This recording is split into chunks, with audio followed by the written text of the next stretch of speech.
नमस्कार, स्वागत आप सभी का। आपके साथ मैं हूं पुनीत और खबरों की भीड़ में जो खबरें होती हैं थोड़ी अलग खास, उन्हें हम लेकर आते हैं आपके पास। ये खबर समाज को नया संदेश देने वाली है, किसी के हौसले की उड़ान वाली, लोगों की मदद के जरिए नई पहचान वाली। इसलिए हम कह रहे हैं ये खबर अच्छी है। लॉकडाउन में लाइट कैमरा एक्शन। जी हां, इन दिनों देवास में टैलेंट की भरमार, डांस का कमाल और अदाकारी के उस्तादों का जलवा दिखाई दे रहा है।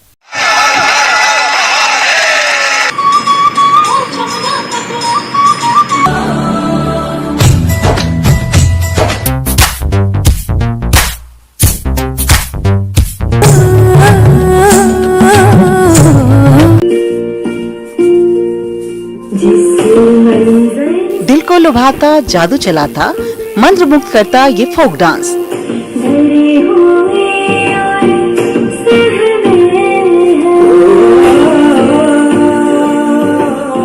गुजरात के गरबे की धुन सुनिए। गोवा के घेघेरे घेघेरे साहिबा करता कमाल। बंगाल के डांस का जब चला जादू। आसाम के बिहू पर निकले दिल से वाहवाह। मिजोरम का भी समेटे रंग। महाराष्ट्र की लावनी का धमाकेदार अंदाज। दक्षिण की नृत्य शैली की खास मुद्राएं मोह लेती सबका मन। रंगीले राजस्थान का डोला रे तो पंजाब के भांगड़ा से हो गई बल्ले बल्ले। देवास में देश मेरा रंगीला।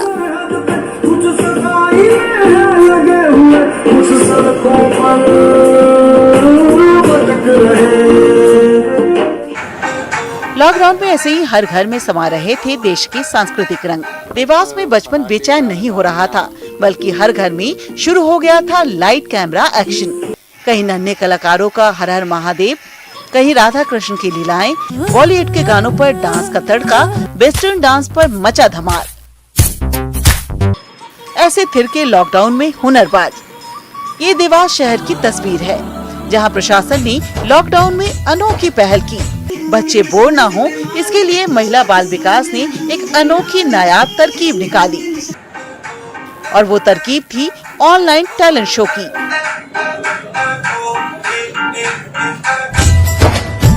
डांस भी, ड्रामा भी। इस कंपटीशन में तीनों कैटेगरी रखी गई थी। 3 से 18 साल के 800 बच्चों ने भाग लिया, जिसमें देवास में भी इस टैलेंट को देखकर अधिकारी भी हैरान थे। सोच भी नहीं सकते कि हमारे देवास में इतने प्रतिभाशाली बच्चे होंगे। मतलब हर लेवल के डांस इसमें आए हैं हमारे सामने। मतलब जो जजेस थे उनके लिए बड़ी मुश्किल खड़ी कर दी कि किनको दे और किनको नहीं दे, लेकिन फिर भी एक अच्छा रिस्पॉन्स रहा बच्चों का, और भविष्य में हम लोग और आगे इसी टाइप की एक्टिविटी करेंगे। दरअसल प्रशासन ने अनोखा कंपटीशन रखा, जिसमें ऑनलाइन वीडियो बनाकर प्रतियोगियों को भेजने थे। इसका मकसद था कि लॉकडाउन से बच्चों पर ना तो निगेटिविटी हावी हो, ना ही वो बोर हो। जिसमें टैलेंट की हौसला अफजाई करने के लिए नगद पुरस्कार रखा गया था। इनिशियली मुझे खुद नहीं लग रहा था उसका रिस्पांस इतना अच्छा आएगा, तो बहुत सारे लोगों ने उसमें रजिस्टर किया। एक से अच्छे प्रोग्राम क्रिएट करके ऑनलाइन कंपटीशन में पार्टिसिपेट किया। मेरे समझ से ये इनिशिएटिव देखकर मुझे लगा कि बहुत सारे लोगों को इस तरह से पार्टिसिपेशन की आकांक्षा थी। मैं अपनी ओर से सभी पार्टिसिपेंट्स को और जिनने परफॉर्म किया उनको बधाई भी देना चाहता हूँ। मेरे समझ से एक बार कोरोना जब पूर्णतः खत्म हो जाएगा तो ये सारा जो टैलेंट है जो अभी तक हमारे जिले का छिपा हुआ था, उनको हम ला के किसी स्टेज में परफॉर्म कराने के लिए अपॉर्चुनिटी। प्रशासन की एक अनोखी पहल, जहाँ देवास में लॉकडाउन में ऐसी निखरी प्रतिभाएं, तो बैठे बैठे क्या करें, करना है कुछ काम।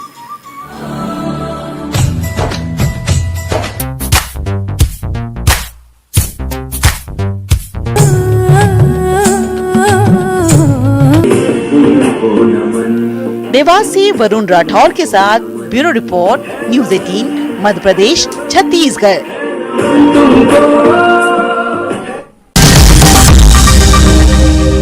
छत्तीसगढ़ के गांव में बच्चों को पढ़ाने के लिए एक ऐसा नायाब तरीका अपनाया गया जिसे सुनकर हर कोई हैरान रह जाए। जी हां, गलियों और घरों की दीवारों को ही बच्चों के लिए ब्लैक बोर्ड बना दिया गया। वर्णमाला से लेकर पहाड़े तक, सामान्य ज्ञान से लेकर विज्ञान तक, सब दीवारों पर है। 6, 7, 8, 9, 10, 2 कम 2, 2 ने 4, 2 6, 2 4 8, 2 5 10, 2 6 12, 2 7 14, 2 8 16, 2 9 18, 2 9 20। जहां चाह वहां राह की कहानी तो आपने जरूर सुनी होगी, लेकिन इनको चरितार्थ किया है कोंडागांव जिले के सुदूर इलाके में स्थित करिया कांटा गांव ने। जी हां, कोंडागांव में बच्चों को पढ़ाने के लिए एक अनोखी पहल की गई है। कोरोना काल में बच्चों को पढ़ाने के लिए लोगों ने एक नायाब तरीका अपनाया और गांव की गली में घर की दीवारों पर अंग्रेजी और हिंदी की वर्णमाला, गणित और विज्ञान की तस्वीरों से उसे रंग दिया ताकि गांव के बच्चे आसानी से पढ़ सकें। जो बच्चे लोग यहाँ जो लिखवाए हैं वो बच्चे लोग का स्कूल आजकल तो बंद हो गया है, तो आना जाना जिस दुकान में करते हैं तो अक्षर पहचान लेते हैं। ये ABCD जो भी गिनते पूरा लिखा है, पहाड़ा उड़ा पूरा बच्चे लोगों के थोड़ी जानकारी के लिए लिखाया गया है। क्या है, अक्षर उक्षर को भूल जाएंगे बोल के ना, थोड़ा दीवार में लिखवाए हैं कि आना जाना करते समय थोड़ा बहुत अक्षर को पहचान ले। स्कूल बंद होने से अभिभावक और शिक्षक दोनों को बच्चों की पढ़ाई की चिंता थी, जिसके बाद ग्रामीणों ने शिक्षकों के साथ मिलकर गांव की गली और घर की दीवारों को ब्लैक बोर्ड बना दिया। स्कूल बंद है इसलिए मैं क्या करवाया हूँ कि ये सब लिखवा के सर लोगों को बोल के लिखवा के फिर सबको पढ़वा रहा हूँ पिला बच्चे लोगों को, तो थोड़ी देर में आके पढ़ते रहते हैं देख देख के। तो कितना फायदा हो रहा है? फायदा तो अब अपने को नहीं हो रहा है, लेकिन बच्चे लोगों को तो फायदा मिल रहा है सर। बच्चे हमारे आश्रम के बाजू से कोई गुजरते हैं तो हमने सारे के दीवारों पे जो है अल्फ़ाबेट, हिंदी वर्णमाला, गणित के चिन्ह और उसके आकार जो होते हैं त्रिभुज वगैरह, चतुर्भुज, षटकोण, ये सब बनवा कर बच्चों को शिक्षा से जोड़ने के लिए हम लोगों ने प्रयास किया है। गांव के बच्चे हों या रास्ते से गुजरने वाले छात्र छात्राएं, गांव की गलियों से गुजरते हुए दीवारों में लिखे अक्षरों और शब्दों को पढ़ते हैं। स्कूल बंद होने के बाद भी गांव के बच्चों को पहाड़ा जुबानी याद है और बच्चों को मजा भी आ रहा है। 1 साल से स्कूल नहीं गया है जी। पहाड़ा कैसे याद हो गया? हम लोग हर रोज पढ़ते हैं यहाँ। कहाँ पे पढ़ते हो तुम लोग हर रोज? दीवार में लिखा है वहाँ। घर से जब स्कूल जाती हूँ तो यहाँ दीवार में लिखा हुआ मिलता है, फिर इसको रुक रुक के पढ़ते जाते हैं जो सभी घर में लिखा हुआ है। यहाँ छोटे बच्चे के लिए भी अच्छा है। छत्तीसगढ़ के छोटे से गांव से सामने आई ये तस्वीरें प्रदेश के साथ साथ देश के छात्र छात्राओं को प्रेरित कर रही हैं। कोरोना संक्रमण के कारण आज स्कूल बंद है। बच्चों की पढ़ाई और बच्चों को शिक्षा से जोड़े रखने के लिए गांव वालों ने एक नया प्रयोग किया और पूरे गांव को स्कूल बना दिया। आज गांव के हर दीवार पर बच्चों के लिए गिनती और वर्णमाला लिखे हुए हैं और गांव की जो दीवारें हैं वो ब्लैक बोर्ड बन गई हैं। गांव वालों का मानना है कि ऐसे में खेलते खेलते बच्चे पढ़ेंगे तभी तो आगे बढ़ेंगे। न्यूज़ 18 के लिए कोंडागांव से विवेक श्रीवास्तव। देश में नियंत्रित होते कोरोना मामलों के मद्देनजर अब धार्मिक स्थलों के दर्शन के लिए पट खोले जा रहे हैं। नई गाइडलाइन के साथ विश्व प्रसिद्ध और 12 ज्योतिर्लिंग में से एक महाकालेश्वर मंदिर भी जल्द ही श्रद्धालुओं के लिए खोला जा सकता है। इसके अलावा 8 जून से बाबा श्री काशी विश्वनाथ और संकट मोचन मंदिर आम दर्शनार्थियों के लिए खोल दिया गया है।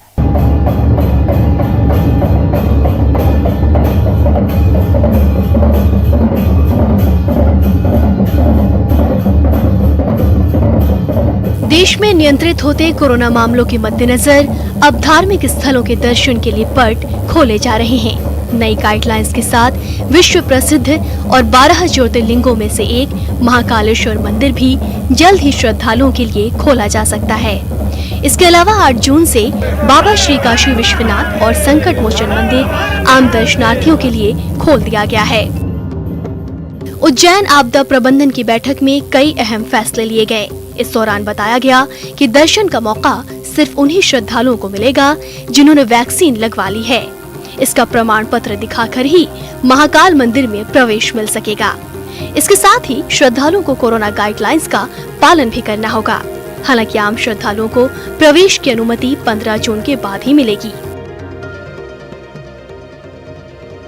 कोरोना महामारी को देखते हुए महाकालेश्वर मंदिर में इसी साल 12 अप्रैल से भक्तों के प्रवेश को बंद कर दिया गया था। यहाँ एकाएक संक्रमण के मामले तेजी से बढ़ने लगे थे, जिसके बाद कई पुजारी पुरोहित भी इसकी चपेट में आ गए थे। एहतियात के तौर पर बंद किए गए पटों को नए दिशा निर्देशों के साथ अब एक बार फिर से दर्शनार्थियों के लिए खोला जा रहा है। इससे पहले 21 मार्च 2020 में भी इसे बंद किया गया था और केंद्र सरकार की गाइडलाइन के अंतर्गत अनलॉक के साथ 25 जून 2020 को इसे दोबारा खोल दिया गया था।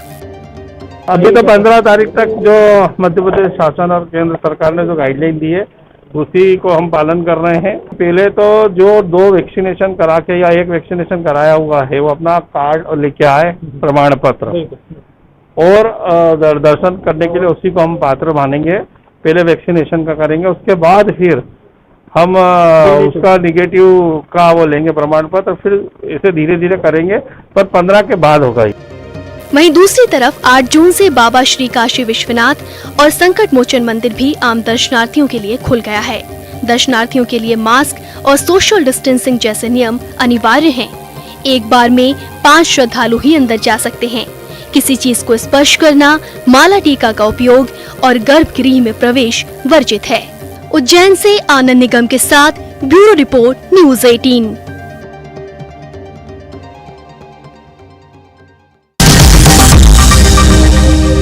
यहां रुकने एक छोटे से ब्रेक के लिए, जल्द हाजिर हूं।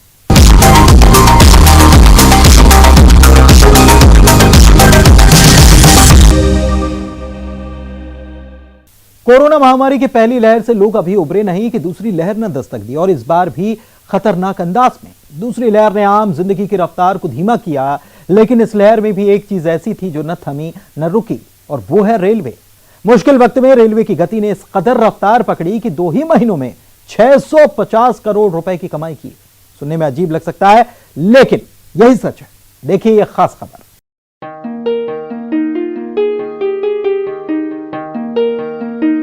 जब रेलवे की अधिकांश ट्रेनें बंद हो गईं, तो आखिर कैसे रेलवे सिर्फ 2 ही महीनों में अरबपति हो गया? यह बात वाकई चौंकाने वाली है। लेकिन चौंकिए नहीं, हम इस रहस्य से भी अभी पर्दा उठा देते हैं। दरअसल रेलवे ने ये कमाई परिवहन सुविधा से नहीं, बल्कि बिजनेस सेक्शन द्वारा संचालित किए जा रहे माल परिवहन से की है। अप्रैल और मई महीने में ही 6 अरब से ज्यादा की कमाई कर रेलवे ने हर किसी को चौंका दिया। रेलवे ने बीते 2 महीने में कुल 7.63 मैट्रिक टन माल की ढुलाई की है, जिस वजह से इनकी कमाई इन 2 महीनों में 650 करोड़ से ज्यादा की हुई। इस बारे में पश्चिम मध्य रेल के मुख्य जनसंपर्क अधिकारी राहुल जयपुरिया ने बताया। देखिए, पैसेंजर ट्रेन की सर्विसेज थोड़ी इफेक्ट होने के बावजूद भी रेलवे ने फ्रेट के जो डायरेक्शन में बहुत बढ़ोतरी हासिल की, अप्रैल और मई दोनों में। टोटलिटी में बताऊं तो मैं 4.48 मेट्रिक टन दोनों महीने मिला के, और इस अभी तक 7.63 मेट्रिक टन हमने लोड कर लिया है। तो इससे हम लोग का आय में भी बढ़ोतरी हुई है, फ्रेट के रेवेन्यू में भी बढ़ोतरी हुई। फ्रेट का रेवेन्यू में आपको बताऊं तो रफली about 650 crore we have already achieved till May in last 2 months, जो कि पिछले साल रफली अबाउट 360 करोड़ था ये। So it's roughly about double. Corona के कारण लगाए गए लॉकडाउन ने लोगों को घर में कैद कर दिया। ऐसे में लोग अपने शहर में भी कहीं नहीं निकल सकते थे, तो एक शहर से दूसरे शहर ट्रेवल करना तो लगभग मुश्किल था। ऐसे में ट्रेन की परिवहन सुविधा लगभग बंद ही कर दी गई थी। कुछ ट्रेनें चल भी रही थी, तो वो थी स्पेशल ट्रेनें, वो भी गिनती की। लेकिन मालगाड़ियों का संचालन फिर भी नहीं रुका।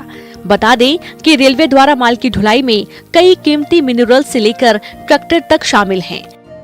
भोपाल से लेकर बांग्लादेश तक ट्रैक्टर सप्लाई का मामला हो, या फिर जबलपुर के डुंडी स्टेशन से आयरन भरकर विशाखापट्टनम के पोर्ट तक ले जाना, पश्चिम मध्य रेल ने कई ऐतिहासिक काम माल ढुलाई के मामले में किए हैं। पश्चिम मध्य रेल देश में लगातार तीसरे महीना, मतलब 3 महीने से, पिछले 3 महीने से नंबर 1 फ्रेट स्पीड रहा है, number 1 in India, which has been 57 kilometre प्रति घंटे के रफ्तार से हम लोग फ्रेट को भी मूव कर रहे हैं एवरेज स्पीड से। तो वो जो लास्ट ईयर के मुकाबले रफली दुगना है। So we are doing a lot of effort in this, and last 3 months में ही हमने फ्रेट स्पीड नंबर 1 रही है इंडिया में इन अमंग ऑल 17 जोन्स। रेलवे की बिजनेस डेवलपमेंट यूनिट ने अपनी स्थापना के साथ ही नित्य नई कीर्तिमान रचे हैं। यही वजह है कि लगातार रेलवे बिना यात्री परिवहन के भी कमाई के मामले में काफी आगे जा रहा है। एक और खास बात यह है कि रेलवे की मालवाहक ट्रेनों की स्पीड अब 2 गुनी हो गई है, जिस वजह से मैन्युफैक्चरर समेत सप्लायर और अन्य लोग अब रेलवे परिवहन को ज्यादा तवज्जो दे रहे हैं। प्रतीक मोहन अवस्थी, न्यूज़ 18, जबलपुर।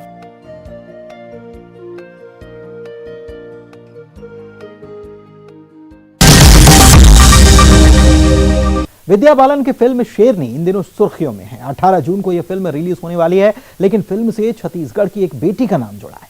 बलरामपुर जिले के छोटे से शहर कुसमी की रहने वाली प्रीति भी इस फिल्म का हिस्सा हैं और शेरनी के जरिए बलरामपुर की बेटी बॉलीवुड में एंट्री कर रही है। आपके जंगल का टाइगर हमारे लिए बहुत खतरा बन चुका है। जब यहाँ मुसीबत आन पड़ी है तो एक लेडी अफसर को यहाँ भेज दिया है। ये प्री प्लान मर्डर है विद्या जी। It's a murder.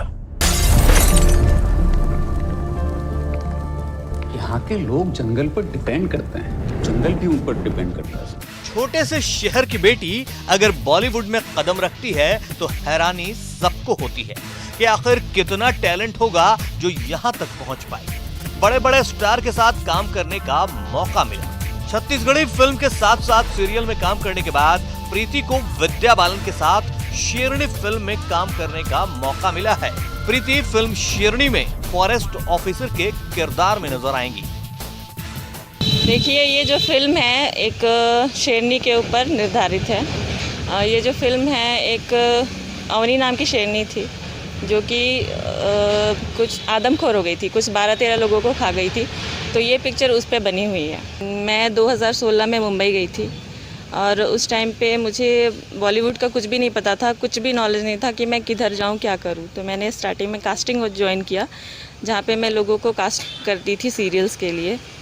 इसके बाद कुछ दिनों बाद मैंने सीरियल्स करना शुरू किया, पर सीरियल में वो मज़ा नहीं आया जो मुझे मतलब आना चाहिए। एक्चुअली जो फीलिंग आनी चाहिए वो नहीं आई। तो फिर मैंने सोचा कि नहीं, अब सीरियल भी छोड़ दिया जाए। फिर सीरियल छोड़ के मैं मूवीज़ के पीछे भागने लगी। बिटिया जब कुछ अलग करती है तो माँ बाप तो खुश होते ही हैं, क्योंकि बचपन से शिक्षा दीक्षा देकर काबिल बनाने की जिम्मेदारी भी होती है उन पर। प्रीति शाह के पिता डॉक्टर टी शाह कुसमी में कई सालों से वीएमओ के पद पर काम करने के बाद रिटायर हो चुके हैं। कहते हैं बच्चों को उनकी पसंद के हिसाब से काम करने की पूरी छूट दी है। प्रीति की कामयाबी उसी का नतीजा है। क्या है, इसको मैं जो जिसमें भी काम करना है मैं अपने फ्री छोड़ दिया था। और ग्रेजुएट कराने के बाद, बीकॉम कराने के बाद ये रायपुर चली गई। रायपुर में कुछ ट्रेनिंग कर रही थी, वहीं से वो वहाँ के लिए तैयार हो गई और बॉम्बे चली गई। बस इतना ही सुना। तो कैसे काम करती हो बेटी? नहीं, वो फिल्मी वगैरह में वो करते हैं, कार्टून बनाते हैं, तो ये करते हैं वो करते हैं। तब फिर अभी आई और मेरे को बताई कि शेरनी में मैं अफसर के उसमें काम की हूँ। प्रीति का परिवार काफी बड़ा है। भाई, भाभी, माता पिता, बहन, जीजाजी सब एक साथ रहते हैं। पूरा परिवार प्रीति की इस बड़ी कामयाबी से काफी खुश है। प्रीति की भाभी ने क्या कुछ कहा, ये भी सुनिए। तो बहुत खुशी हुई कि आज इतने बड़े एक्टर विद्या बालन के साथ हमारे घर की बेटी आज इतने बड़े एक्टर लोगों के साथ हो रहे हैं, तो हम लोग को बहुत खुशी हो रही है। इतना खुशी हो रही है कि हम क्या बताएं। आपके जंगल का टाइगर हमारे लिए बहुत खतरा बन चुका है। जब यहाँ मुसीबत आन पड़ी है तो छोटे से शहर की बिटिया की बड़ी कामयाबी से न सिर्फ परिवार बल्कि पूरा शहर खुश है। बहरहाल छत्तीसगढ़ के बलरामपुर जिले के छोटे से शहर की बेटी ने अपने शहर के साथ साथ जिला और प्रदेश का नाम रोशन किया है, जिसकी तारीफ लोग कर रहे हैं। और उस तारीख का इन्हें बेसब्री से इंतजार है जब कुसमी की बिटिया शेरनी के जरिए बॉलीवुड में कदम रखेगी। उपेश सिन्हा, न्यूज़ 18, बलरामपुर।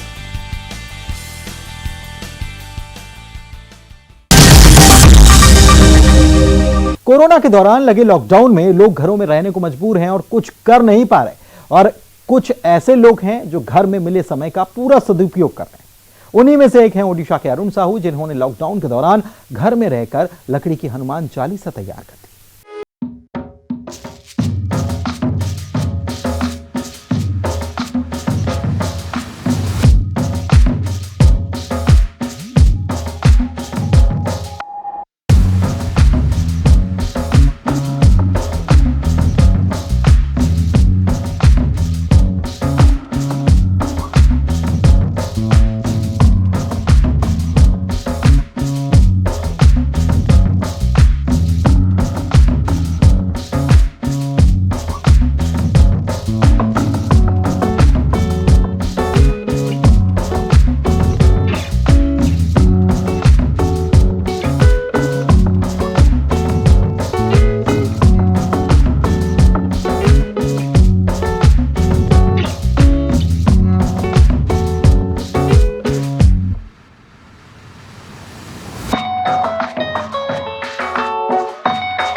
को भेंट करेंगे।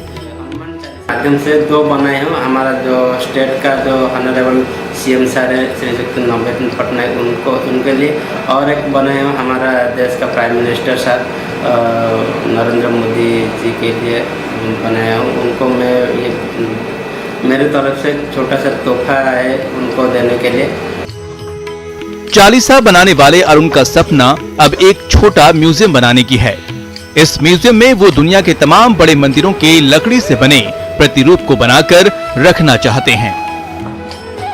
म्यूजियम मेरा एक छोटा सा ड्रीम है, और सब जितने सारे हमारा विश्व के जितने सारे प्रसिद्ध स्थल है जैसे मंदिर है, वो सब में एक जगह में लकड़ी में बना के रखना मेरा एक बड़ा सा स्वप्न है। कोरोना के कठिन वक्त में जब लोग निराश हो रहे हैं, उस वक्त का इस्तेमाल करते हुए अरुण ने लकड़ी की हनुमान चालीसा तैयार कर एक मिसाल पेश कर दी है। Bureau report, news 18 network.